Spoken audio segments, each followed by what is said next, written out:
Check out my digs. They're pretty sweet, and you should start getting jealous of me right now. As you can see, we have luscious windows without glass. We have a single dangling light bulb, and we have a steel roof. When it rains, which it does frequently, it makes it a very nice sound. The beds are plush. And yeah, this is a luxury apartment. We have a little name called it, a Creole name by the name of buljol, smoke herring buljol, but it's smoke herring and seasoning, tomatoes. Well, the tomato is sort of the highlight with it too, because it's a salty thing, and you have to pre-boil it, and then clean it, and then prepare it. So all that takes away from some of the salt. Cool.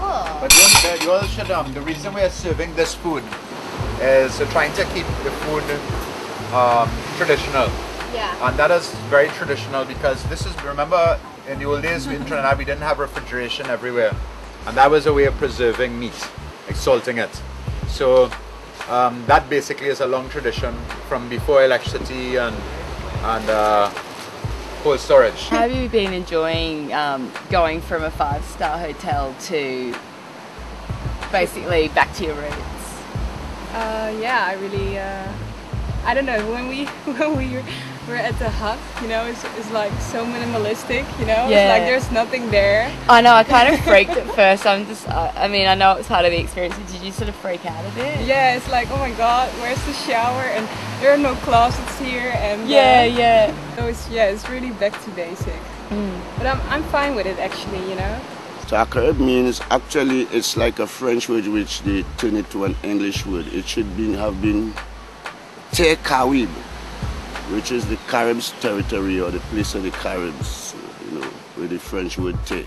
Out here there used to be communities that were planting cocoa and coffee, so it's the cocoa and coffee plantations really closed down 60 years ago. So it's not virgin forest, but it looks a lot like virgin forest because it's had 60 years of rebuild on its own. This is my new friend Krabby. I found it in the shower. I was a bit scared first, but I wanted to pick it up. Oh my god! Yeah, it's So cute. cool. Oh my god! Oh my god! You walk 10 miles from Blanchisseuse if you want in via this Paria main road here. It's called Paria main road. Or you'll walk 14 miles from Matlot to here. The major threats out here, I suppose, would be the short-term ones are people maybe hunting everything, shooting, hunting regardless of whether it's hunting season or not, and hunting a lot of the protected animals. One of the bigger long-term threats is government's quest, it seems, to build a road to connect Blanchisseuse to Matlot, which is, I think, one of the worst ideas they've ever had. Because government has proven over and over that they are incapable of protecting the wildlife right under their nose.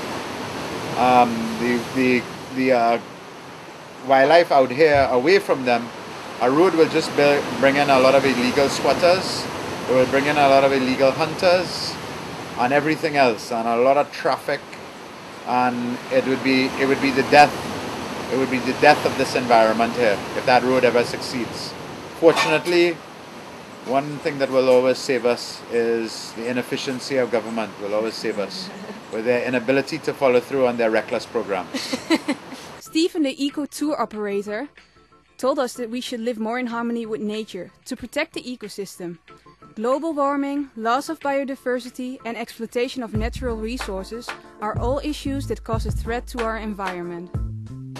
No, I found it a little bit daunting sort of at first coming in, but then you just sort of relax into it. It was like on the boat yesterday, like I was a bit sceptical and I was really paranoid. I was more paranoid about the boat capsizing because I didn't want it to wreck my camera. That was the only reason I was going to be upset if the boat capsized. Yeah. I was so excited, even from the start. Like, David kept asking us questions, and it was clear that he wanted me to be freaked out. So I pretended to be freaked out because I'm supposed to be like this girly girl from who knows where, never seen like a rough ocean or anything before. Yo, dude, I'm from an island in Maine. I've seen a lot of rough ocean before. I was so excited. I've learned that it's important to respect the natural environment. Awareness is not enough. We should make the right choices whether at home, at work or when we travel. I also learned that you don't need a lot of luxury to feel good and have fun. Simplicity calms the mind. TACARIB calmed my mind for sure.